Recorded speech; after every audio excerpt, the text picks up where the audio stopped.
High FB বন্ধুগণ, আজ আপনাদেরকে দেখাবো সেই অনেক প্রতীক্ষিত আগ্রার তাজমহল।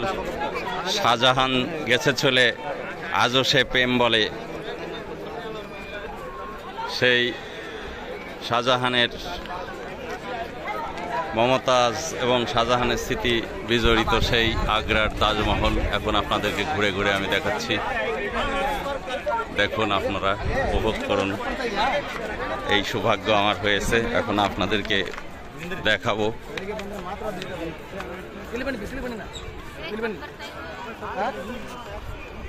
দেখুন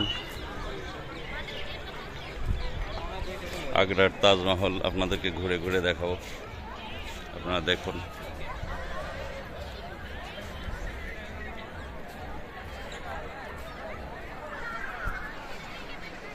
আগ্রার তাজমহল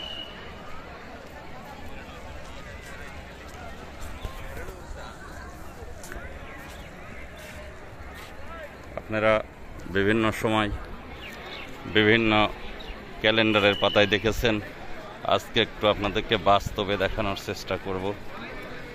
এটাই সেই জায়গা যেখানে আপনারা ক্যামেরায় দেখে থাকেন।